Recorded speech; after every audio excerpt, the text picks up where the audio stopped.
আসসালামু আলাইকুম দর্শক মন্ডলী, আমরা সোনারগাঁও জাদুঘর দেখা শেষ করলাম। এখন শিক্ষার্থীদের নিয়ে সরোবরের দিকে যাব, তো আমাদের সাথেই থাকবেন।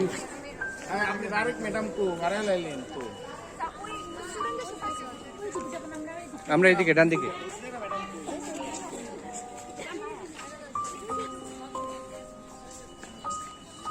এটা হলো বাহিরবাগ।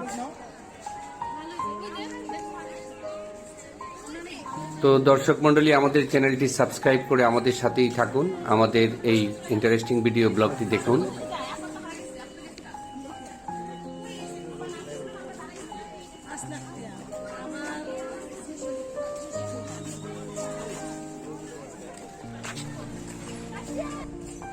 তো এইগুলো লিচু গাছ, দেখছো কত সুন্দর লিচু গাছ। তো লিচু লিচু তো দেখি না একটা, তো লিচু নাই না। গাছে ওঠার অনুভূতিটা কেমন সেটা বলেন। তোমাদের সবারই প্রশ্ন এটা, গাছে ওঠার পর কেমন লাগছে? জি স্যার, খুব ভালো, খুব ভালো। তো এটা হলো লিচু গাছ, ঠিক আছে। লিচু আগে লিচু গাছ ছিল প্রকাণ্ড বড়, হ্যাঁ। এখন লিচু গাছগুলো কেমন জানি ছোট ছোট হয়ে গেল। তো আমি সহজেই লিচু গাছে উঠে পড়লাম, দেখলাম। জি আর স্যার, এখানে সবাই গাছে চড়তে পারে, এই জন্যই লিচু গাছগুলো প্রকাণ্ড থেকে কি হয়ে গেছে, ছোট হয়ে গেছে। তাহলে লিচু গাছগুলো ছোট কেন হলো? যেন আমরা সব উঠতে পারি, আমরা যদি সবাই গাছে চড়তে পারি, এই জন্যই লিচু গাছগুলো দিয়ে গেছে, ছোট ছোট হয়ে গেছে। আগে কি ছিল? স্যার বড় ছিল, প্রকাণ্ড বড় বড় বট গাছের মতো বড় বড় লিচু গাছ থাকে। তো এগুলোতে আমরা ভয় পাইতাম, এগুলোতে ভূত থাকে। কি থাকে? ভূত থাকে। হ্যাঁ। আর এখন এই ছোট গাছে তো ভূত থাকে না। না স্যার, ছোট গাছে আমরা ছোট ছোট পোলা পাইন্ডা থাকি। কি বলো তোমরা? তো আমরা যারা বাচ্চা ছোট মানুষ, আমরা যাতে সহজেই গাছে চড়তে পারি, এই জন্য গাছগুলো বড় থেকে কি হয়ে গেছে, ছোট হয়ে গেছে। তো এই আমি যে গাছটাই বসে আছি দর্শক মন্ডলী, এই গাছটা হলো সোনারগাঁ লোকশিল্প জাদুঘর, বাংলাদেশ লোকশিল্প জাদুঘর। সেখানকার বাহিরবাগে একটা সুন্দর বাগান। বাগানটা একটু চারপাশে দেখাও দর্শকদের, নিচে দিয়েও দেখাও খুব সুন্দর করে, আর তোমাদেরকেও একটু দেখাও, এই সুন্দর করে ঘুরিয়ে দেখাও। এই যে দেখছো, তো আছে মৌরি, আরিশা, তারপরে আছে জারিন, তাতে মাছ এখানে না স্যার, বর্ষা। বর্ষা। এই তোর মাছটা কুল দেখাচ্ছে। এরপরে আছে কাশপিয়া, আর উপাস ক্যামেরায় আছে হলো আশা মন্ডল। তো হ্যাঁ, তো এই পাশে একটা পদ্ম পুকুর আছে, দেখাও। জি স্যার, ঝিল আছে কত সুন্দর স্যার অনেক বড়।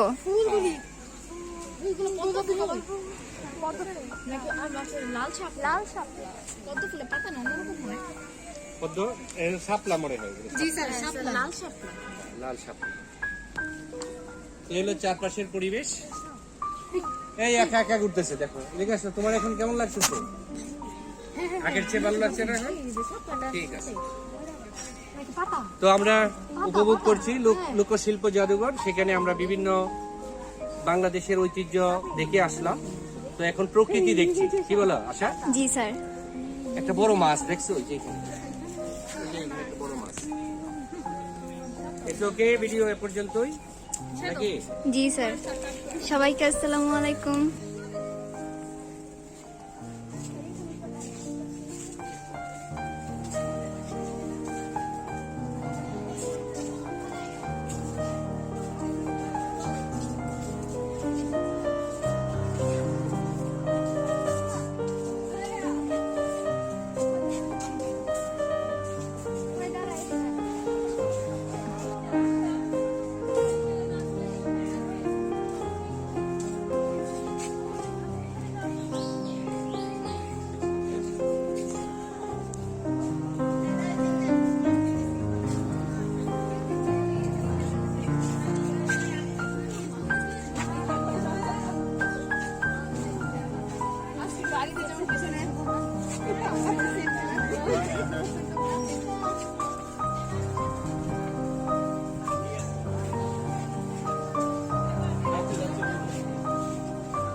ছবি তোলা শেষ, এখন সবাই এদিকে তাকাও। ওই সুন্দরবনের বাঘ দেখো, এই যে এখানে আছে সুন্দরবনের বাঘ। কয়টা বাঘ এনে এইখানেই 3টা আছে, আমার মনে হয় সুন্দরবনে একটাও নাই আর। তো এই সাঁকু দিয়ে পার হওয়ার একটা আলাদা মজাই আছে। এই যে ভাই পার হচ্ছে, এটা একটা গ্রামীণ ঐতিহ্য, সাঁকু দিয়ে পারাপার, যদিও রিস্কি। এই যে তো তো তোমরা কি নৌকায় চড়তে চাচ্ছ না? তো নৌকায় চড়বা, যে সাঁতার জানো সবাই না? আচ্ছা, তো এইখানে তো আমরা দেখতে পেলাম যে বাঘ আছে, তো যাইবা কেমনি? ভয় করে না বাঘকে? ও, তোমরাই বাঘি নিয়েছে, এই নি অবস্থা না? তো আসো আমরা একটু সামনের দিকে যাই, ওইদিকে যাই, আসো। যাও। এখানে পুতুল নাচ আছে না? না লাইব্রেরি এটা? তো এখানে লাইব্রেরি আছে না? আর এখানে একটা লোকেশন আছে। লোকেশন কোন দিকে কি, এই লোকেশনটা দেখাই একটু। নাম্বার 1 ওয়াশরুম, পুতুল নাচ, তারপরে নিচে আছে বিশ্রাম চত্বর, মেলার মাঠ, জাদুঘর ভবন, কারুপণ্য চত্বর। তো এই বিভিন্ন অংশ বিশেষ এখানে। তো এইখানে একটা বিশেষত্ব হলো এখানে বাঁশের সাঁকু, আবার বাঁশের একটা কালভার্ট আছে, আবার বাঁশের সাঁকু আছে, প্লাস এভাবে পাকা সেতু আছে। যে বিষয়টা ইউজ করতে চায় মজা নেওয়ার জন্য 3 রকমের ব্যবস্থা রয়েছে এখানে। তো পাশে সারে সারে নড়াই, দূরে সরে দাঁড়াই। আর এই যে এখানে রয়েছে নৌকা ভ্রমণের জন্য ব্যবস্থা। আর এখানে একটি মাছরাঙ্গা খাবার ঘর, বাংলাদেশ লোক ও কারুশিল্প ফাউন্ডেশন প্রাঙ্গণ, সোনারগাঁও, নারায়ণগঞ্জ। তো এখানে নৌকার ঘাট দেখা যাচ্ছে, কিন্তু নৌকা তো নাই। কোন পাশে?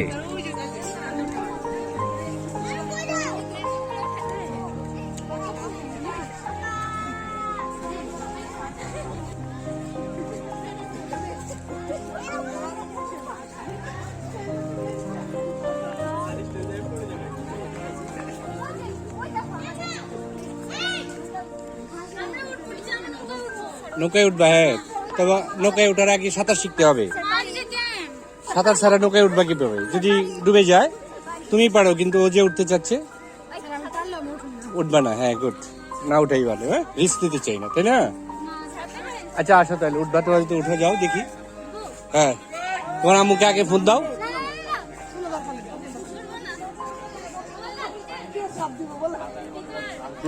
বলো কোনটা? আচ্ছা ঠিক আছে।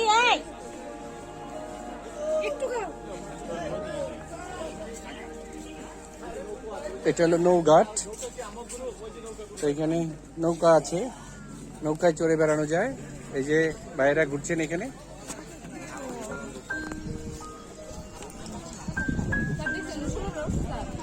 হ্যাঁ, ওরা সাঁতার জানে এই জন্য উঠছে। উঠুক, ওরা সাঁতার জানে এই জন্য উঠছে। আর এনজয় করতে আসছে, তো কিছুটা ছাড় দিতেই হয়, তাই না?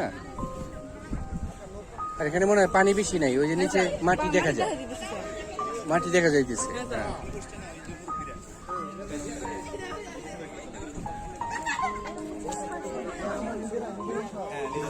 ও সৌরভ নিজেই কি চালাইতে পারে না নৌকা?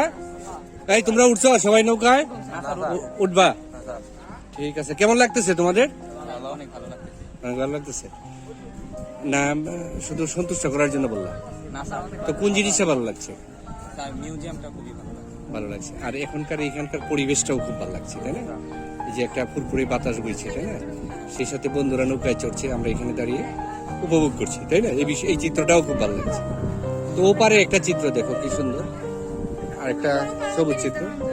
কোথায় ব্রিজ? ও, ওই ব্রিজ দিয়ে আবার ওইখানে আসা যায় না? দারুন। তুমি উঠবা নাকি নৌকায়? কি উঠবা? হ্যাঁ, সাঁতার জানো? সাঁতার যারা না জানো তারা নৌকায় উঠতে পারবে না। হ্যাঁ নিষেধ। তো স্যার কেমন লাগতেছে এখন? খারাপ লাগতেছে না আসলেই ভালো লাগতেছে? হ্যাঁ? তো কোন জিনিসটা তোমার ভালো লাগলো বলো তো আজকে যে ঘুরলাম এখনকার এই সুন্দর পরিবেশটা না? তো আর অনেক ভালো লাগতেছে, প্রাকৃতিক দৃশ্য অনেক পছন্দ। আর আজকের আবহাওয়াটাও দিক থেকে অনেক ভালো লাগতেছে, কারণ বেশি রোদ নাই। উপরের আমাদের যে আকাশটা আছে ওইটা বাদলটা ঠিক রয়েছে, বৃষ্টি আল্লাহর মধ্যে হয় নাই। তো আলহামদুলিল্লাহ অনেক ভালোই। good. তোমার স্যার আলহামদুলিল্লাহ ভালো লাগছে, অনেকদিন পরে স্কুল থেকে একটি মুক্ত জীবন যেন, তাই না? একটু স্বাধীনতা ভোগ করতেছে। হ্যাঁ এই, মাছটা একটু খুলে কথা বলো দেখি তোমার। তো তোমার অনুভূতির কথা বলো। স্যার আমার অনুভূতি স্যার, প্রথমত স্যার আমি মোবাইলে দেখছিলাম সব, আচ্ছা। এখন স্যার সশরীরে দেখতেছি স্যার। হ্যাঁ। এখন আমার অনুভূতিটা স্যার অনেক ভালো লাগতেছে। তো মোবাইলে দেখার পর আর এখন বাস্তব দেখার পর কোন বিষয়টা বেশি উপভোগ্য হচ্ছে? স্যার জাদুঘরে সেই যে অনেক আগের জিনিসগুলো স্যার, ওগুলো স্যার, আর হাতের তৈরি কাজগুলো, এগুলো স্যার। ঐতিহ্যটা ভালো লাগছে না? হ্যাঁ, মানে হাতের কারুকাজ, যার জন্য এটাকে লোকশিল্প বলা হয়। কেন লোকশিল্প বলা হয় বলতো? আগেকার লোকজন তাদের হাতে তৈরি হাতের তৈরি যে বিভিন্ন কারিগরি যে দক্ষতা, সৌন্দর্য, শিল্প, এটাকে তারা তাদের হাতের জাদু দিয়ে তুলে ধরতো, তাই না? তখন তো আর এত মেশিনারি ছিল না, সব হাতের কাজ। হাতের কাজ। তো এইগুলো দেখে ভালো লাগছে। তো তোমার কি মনে হয় এই আধুনিক যুগ না হয়ে যদি প্রাচীন যুগেই থাকতাম তাহলে মনে হয় ভালো লাগতো? তাহলে স্যার অনেক ভালো হতো, কারণ আজকের দিনে হয়তো বা এমন দিন আসে গেছে যেটা এক সময় হবো যে সকল রোগ ভ্রান্তি আর সকলে মেশিনের উপরে অনেক ডিপেন্ডেন্ট হবে।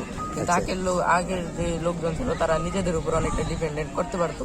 তো দেখা যেত যে তারা নিজেরাই নিজেদের অনেক সমস্যার সমাধান করতে পারতো। কিন্তু আজকে আমরা সবাই ছোট ছোট কাজের জন্য অন্যের উপরে অনেক নির্ভরশীল থাকি। তো আমার মতে আগের দিনগুলো অনেক ভালো ছিল, বর্তমানে সামাজিকতা বেশি ছিল, লোকজন সমাজে মানে একত্রে বসবাস করতো, তাই না? তো পরিবেশটা দেখাই এখন নৌকার পরিবেশ। তো নৌকা ভাড়া কত করে এখানে?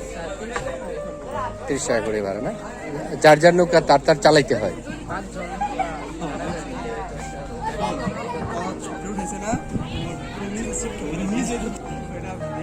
এই সৌরভ, আসো, তোমার ইন্টারভিউ নেই, তাড়াতাড়ি আসো। কিরকম লাগলো তোমার? কেন? অনেক কষ্ট করছে। তো এখন এখন কে চালাইবো? তাই এখন কি এই যে মেয়েরা যে নৌকায় উঠতে চায় তা চালাইবো কেডা? না, যার যার নৌকা তার চালাইতে হয় না? এখন কি নৌকায় উঠা দরকার নাই তোমাদের, কি বলো? না, ওটাই ভালো, যেহেতু আমরা সবাই সাঁতার জানি না, তাই না? থাক, দরকার নেই। আমরা এখানে যে ওরা উঠতেছে আমরা এখানে দাঁড়িয়ে দেখি, দেখার মধ্যেও তো একটা আনন্দ আছে, তাই না? সেটাই।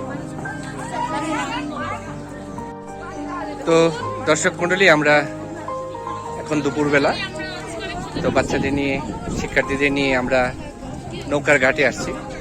তো শিক্ষার্থীদের নিয়ে এখন আমরা যারা আমাদের সাথে ছাত্র আছে তাদেরকে এই যে নৌকায় চড়তে দেখা গেছে, তারা নৌকায় চড়ে আসলো এই যে ওরা। তো আর কিছু ছাত্র এখন নৌকায় ঘুরতে যাচ্ছে।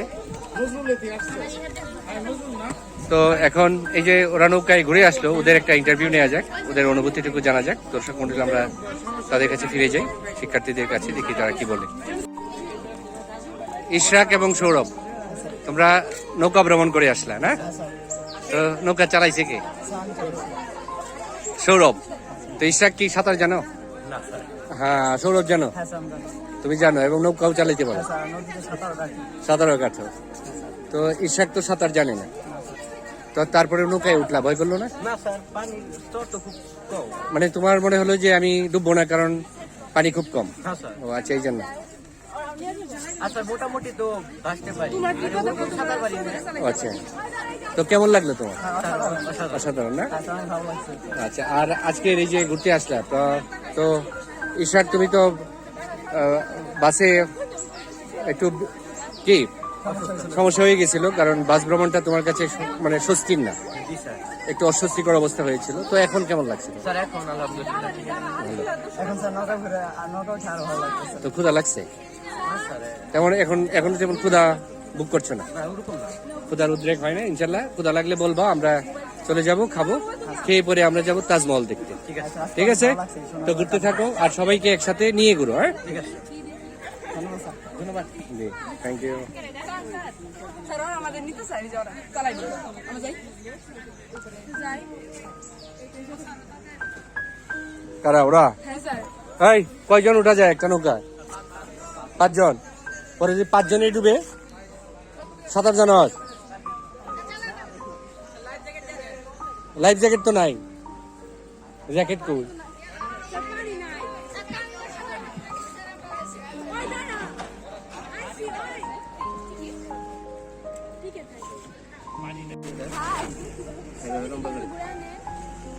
ও কি সাংঘাতিক, নৌকা চালানো বড় কঠিন, পারি না। ও টায়ার্ড হয়ে গেছি গা। নির্দিষ্ট পয়েন্টে যায় না, নৌকা খালি ঘুরে। তারপরে मैं दुनिया भुला दूंगा तेरी चाहत में। শ্রাবণের মেঘগুলো জড়ো হলো আকাশে, আজ কেন মন উদাসী হয়ে দূর জানায় হারাতে।